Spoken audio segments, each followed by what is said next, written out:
بسم اللہ الرحمن الرحیم صلی اللہ علی حبیبہ محمد وآلہ وبارک وسلم۔ قرآن مجید فرقان حمید کی صورت بنی اسرائیل کی آیت نمبر 73 ہے۔ اللہ پاک نے اپنے پیارے حبیب نبی کریم علیہ الصلوۃ والسلام کی عظمت و شان کا ایک پہلو بیان فرمایا ہے۔ عرب کے قبائل میں سے ایک ثقیف نامی قبیلے کے کچھ لوگ آئے نبی پاک علیہ الصلوۃ والسلام کے پاس اور آ کر انہوں نے ایک مطالبہ کیا کہ اے محمد صلی اللہ علیہ وسلم، اگر آپ ہمیں ایسا اعزاز دیں جو کسی اور کو نہیں ملا، یعنی ہمیں پروٹوکول دیں، تو ہمارے قبیلے کے کافی افراد آپ کی بیعت کر لیں گے۔ اگر آپ کے دل کے اندر یہ خدشہ ہو کہ دوسرے لوگ اعتراض نہ کریں کہ میں اس قبیلے کے لوگوں کو اتنا پروٹوکول کیوں دے رہا ہوں، تو آپ کہہ دیں کہ اللہ تعالیٰ کا حکم ہی ایسے آیا ہے۔ یہ کچھ باتیں انہوں نے اپنی طرف سے نبی پاک علیہ الصلوۃ والسلام کو پڑھانا سکھانا شروع کی۔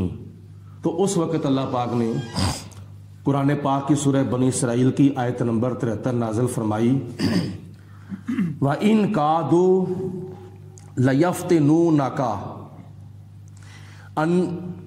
اے میرے حبیب علیہ الصلوۃ والسلام، قریب تھا کہ یہ لوگ آپ کو اس بات کے بارے میں فتنے میں ڈال دیتے، الذی اوحینا الیک، جو ہم نے آپ کی طرف وحی فرمائی ہے، یعنی جو کلام، جو پیغام، جو حکم ہم نے آپ کی طرف وحی کیا ہے، قریب تھا کہ اس حکم کے بارے میں یہ لوگ آپ کو فتنے میں ڈال دیتے، یعنی اپنے پیچھے لگا لیتے، اور لتفتری علینا غیرہ، کر اللہ تعالیٰ کے احکامات کو بدل کر کوئی اور بات ہماری طرف منسوب کر دیتے، لیکن ایسا نہیں ہوا۔ اس لیے اگر ایسا ہو جاتا تو اس وقت نتیجہ کیا نکلتا، وَإِذَا لَاتَّخَذُوكَ خَلِيلًا، تو پھر یہ لوگ آپ کو اپنا دوست بنا لیتے، آپ کے قریب ہو جاتے، آپ کو اپنا خلیل، اپنا دوست بنا لیتے۔ لیکن ایسا ہونا ممکن ہی نہیں تھا، کیونکہ نبی پاک علیہ الصلوۃ والسلام کی تعلیمات میں سے ایک تعلیم یہ ہے کہ حضور علیہ الصلوۃ والسلام نے مکہ شریف کے اندر عربی کو عجمی کے اوپر اور عجمی کو عربی کے اوپر کوئی فوقیت نہیں دی، کالے کو گورے کے اوپر اور گورے کو کالے کے اوپر کوئی فوقیت نہیں دی۔ حضور علیہ السلام نے فرمایا، میری نظروں میں کالا اور گورا برابر ہے، عربی اور عجمی برابر ہے، اور میری نظروں کے اندر امیر اور غریب دونوں برابر ہیں، آقا اور غلام دونوں برابر ہیں۔ میں تو کبھی اپنے ساتھ غلاموں کو بٹھا کے کھلا دیتا ہوں اور کبھی خود میں اپنے غلاموں کے ساتھ بیٹھ کر کھا لیتا ہوں۔ یہ حضور علیہ الصلوۃ والسلام کی تعلیمات ہیں۔ تو ایسا ہونا ممکن ہی نہیں تھا، لیکن ان کی چلاکیاں ظاہر ہوئیں، ان کی مکاریاں ظاہر ہوئیں، تو اللہ پاک نے ارشاد فرمایا ایسا کیوں نہیں ہوا، اس لیے وَلَوْلَا أَن تَثَبَّتْنَاكَ، اے میرے حبیب علیہ السلام، اگر آپ کی ہم تربیت نہ کرتے اور آپ کو ہم اگر ثابت قدمی نہ عطا فرماتے، اگر ہم آپ کو ثابت قدم نہ رکھتے، لَقَدْ كِدْتَ تَرْكَنُوا إِلَيْهِمْ شَيْئًا قَلِيلًا، تو آپ بھی ان کی طرف تھوڑا سا جھک جاتے، میلان کر دیتے، لیکن ایسا نہیں ہوا، کیونکہ ہم آپ کو ثابت قدمی عطا فرمانے والے ہیں، ہم آپ کو ثابت قدم رکھنے والے ہیں اور آپ کی تربیت کرنے والے ہم ہیں۔ تو پھر کیسے ہو سکتا تھا کہ نبی پاک علیہ الصلوۃ والسلام کے قدم متزلزل ہو جاتے؟ نہیں ایسا ہو سکتا۔ اذا لا اذقناک ضیف الحیات و ضیف الممات، اگر ایسا ہو جاتا تو پھر نتیجہ کیا نکلتا کہ اللہ تعالیٰ فرماتا ہے کہ اے حبیب علیہ الصلوۃ والسلام، ہم آپ کو آپ کی زندگی میں 2 مرتبہ مزہ چکھاتے اور 2 مرتبہ مزہ آپ کو موت کے وقت چکھاتے۔ کس کا؟ سزا کا۔ لیکن ایسا ہونا ممکن ہی نہیں ہے۔ تو نبی پاک علیہ الصلوۃ والسلام تو دوسروں کو یہ اوپر کا نیچے کا فرق کرنے کے لیے، فرق ختم کرنے کے لیے تشریف لائے ہیں۔ حضور علیہ الصلوۃ والسلام تو سب کے رسول بن کر تشریف لائے ہیں، امیروں کے بھی، غریبوں کے بھی، اوپر والوں کے بھی، نیچے والوں کے بھی، مشرق والوں کے بھی، مغرب والوں کے بھی، عرب والوں کے بھی، عجم والوں کے بھی۔ نبی پاک علیہ الصلوۃ والسلام تو سب کے رسول بن کر تشریف لائے ہیں، تو ایسا ہونا ممکن نہیں تھا۔ اگر ہو جاتا تو پھر یہ اللہ تعالیٰ فرماتا ہے کہ 2 مرتبہ ہم سزا کا مزہ آپ کو آپ کی زندگی میں چکھاتے اور 2 مرتبہ مزہ آپ کو موت کے وقت چکھاتے۔ ثم لا تجد لک علینا نصیرا، تو پھر آپ ہمارے خلاف، ہمارے مقابلے میں کوئی مددگار بھی نہ پاتے۔ وَإِن كَادُوا لَيَسْتَفِزُّونَكَ مِنَ الْأَرْضِ، اے میرے حبیب علیہ الصلوۃ والسلام قریب تھا کہ یہ لوگ آپ کے قدموں کو ڈگمگا دیتے، لِيُخْرِجُوكَ، تاکہ آپ کو اس مکے کی سرزمین سے نکال دیں، باہر کر دیں، شہر بدر کر دیں۔ مِنْهَا وَإِذًا لَّا يَلْبَسُونَ خِلَافَكَ الا قلیلا، تو اگر یہ لوگ آپ کو ایسا کر دیتے، شہر بدر کر دیتے، تو پھر یہ آپ کے جانے کے بعد بھی بہت کم عرصہ مکے میں رہتے، زیادہ وقت نہ پھر گزارتے۔ اور ایسا ہی ہوا تھا جب نبی پاک علیہ الصلوۃ والسلام مکہ المکرمہ سے ہجرت فرما کر مدینہ المنورہ تشریف لائے، تو 1.5 سال کے اندر ہی جنگ بدر کا واقعہ پیش آ گیا، جس کے اندر نتیجہ کیا نکلا؟ 70 کافروں کو کیا نام ہے قتل کر دیا گیا، اور کافر بھی وہ جو سرکردہ تھے، بڑے بڑے ٹھیک ٹھاک بڑے کافر تھے، ان کو قتل کر دیا گیا، اور 70 بڑے کافروں کو گرفتار کر لیا گیا۔ لیکن یعنی جو اللہ تعالیٰ نے فرمایا تھا وہ پورا ہو گیا۔ تو خدا نے فرمایا سنتا من قد ارسلناک قبلک من رسلنا، اے میرے حبیب علیہ الصلوۃ والسلام، یہ جو آپ مکہ چھوڑ کر ہجرت کر کے مدینہ شریف تشریف لے آئے ہیں، تو بعد میں ان کے اوپر یہ زوال اور وبال پڑا ہے، یعنی بڑے بڑے 70 کافر قتل ہو گئے اور بڑے بڑے 70 کافر گرفتار ہو گئے۔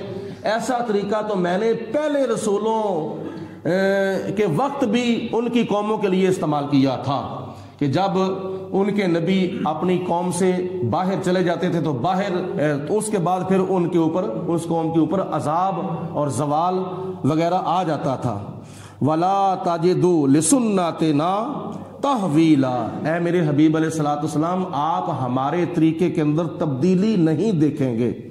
اقیم الصلاۃ لدلوک الشمس الی غسق اللیل، آپ نماز قائم کریں سورج ڈھلنے سے لے کر رات کے اندھیرے تک۔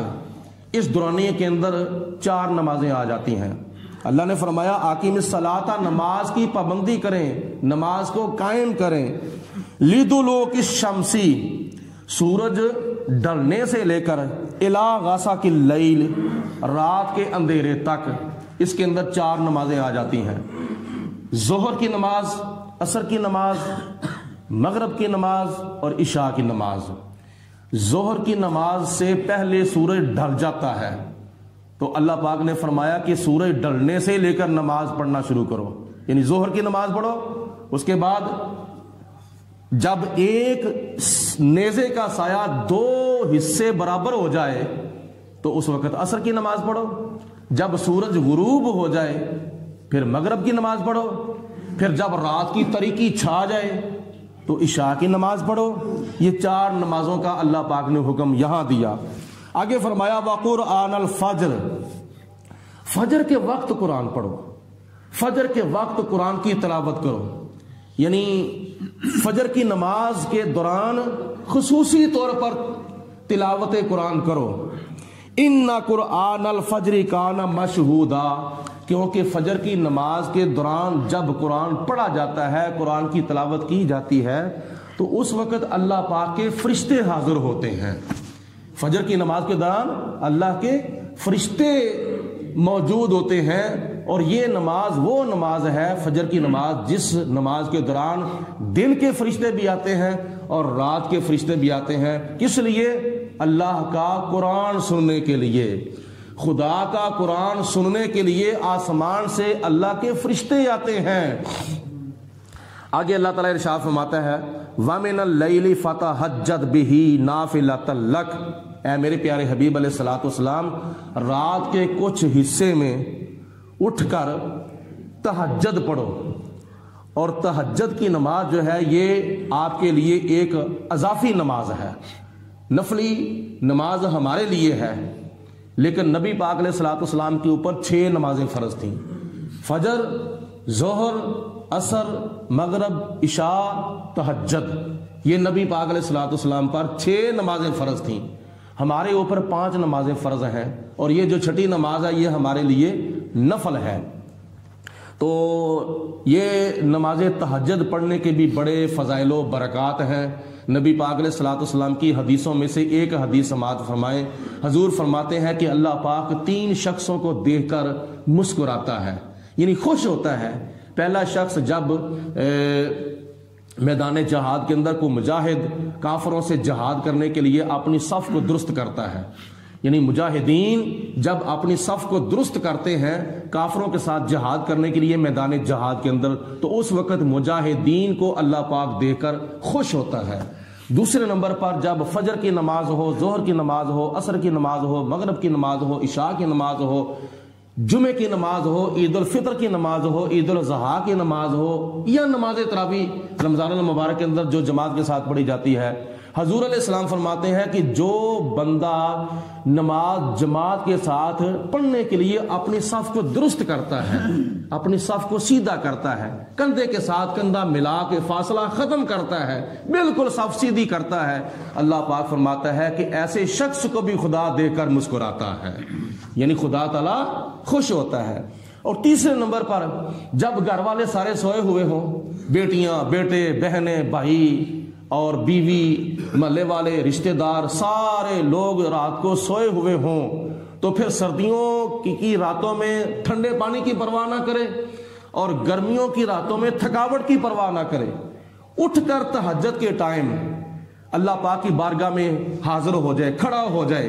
اللہ پاک ایسے شخص کو بھی دیکھ کر مسکراتا ہے، یعنی خدا تعالیٰ خوش ہوتا ہے. تو یہ خوش نصیبیاں حاصل کرنی چاہیے. اللہ تعالیٰ فرماتا ہے کہ اے میرے حبیب علیہ الصلوۃ والسلام، رات کے کچھ حصے میں اٹھ کر نماز تہجد پڑھو، اور اس کی برکت سے اللہ پاک آپ کو کیا انعام عطا فرمائے گا؟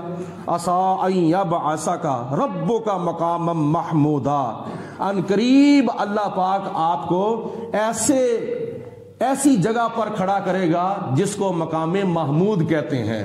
یعنی اللہ پاک آپ کو مقام محمود پر سرفراز فرمائے گا، اور مقام محمود وہ مقام ہے جہاں حضور علیہ الصلوۃ والسلام تشریف فرما ہوں گے، تو آپ کے دائیں بائیں آگے پیچھے جتنے بھی لوگ ہوں گے، نبیوں کی شکل میں، رسولوں کی شکل میں، صحابہ کی شکل میں، تابعین کی شکل میں، صلحاء اولیاء کی شکل میں، جتنے بھی دائیں بائیں لوگ ہوں گے وہ سارے کے سارے نبی پاک علیہ الصلوۃ والسلام کی تعریف کریں گے. اس کو کہتے ہیں مقام محمود. اللہ پاک ہم سب کو عمل کرنے کی توفیق عطا فرمائے. وآخر الدعوانا ان الحمدللہ رب العالمین. صلاۃ و سلام علیک یا سیدی یا رسول اللہ وعلی آلک و صحابک یا سیدی یا حبیب اللہ. صلاۃ و سلام علیک یا رحمۃ للعالمین وعلی آلک و صحابک یا خاتم النبیین. اللہم صلی علی سیدنا و مولانا محمد معدن الجود والکرم وآلہ واصحابہ وبارک وسلم. ربنا آتنا فی الدنیا حسنۃ وفی الآخرۃ حسنۃ وقنا عذاب النار. یا اللہ پاک اپنا فضل و کرم، رحمت برکتیں ہمارے شامل حال فرما یا اللہ، ہمارے صغیرہ و کبیرہ گناہ معاف فرما، ہمیں نیک اعمال کی توفیق عطا فرما، شیطان کے شر سے محفوظ فرما یا اللہ پاک۔ ہم سب کو دنیا اور آخرت کی کامیابیاں، قبر و حشر میں نبی پاک علیہ الصلوۃ والسلام کی اور قرآن کی ہمیں اور ہمارے تمام فوت شدہ مسلمان بہن بھائیوں کو شفاعت اور زیارت نصیب فرما یا رب العالمین۔ ہمیں مرتے دم کلمہ پڑھنا نصیب فرما، 5 وقت کی نماز با جماعت پابندی سے ادا کرنے کی توفیق عطا فرما۔ وصلی اللہ علی حبیبہ محمد وآلہ وصحبہ اجمعین برحمتک یا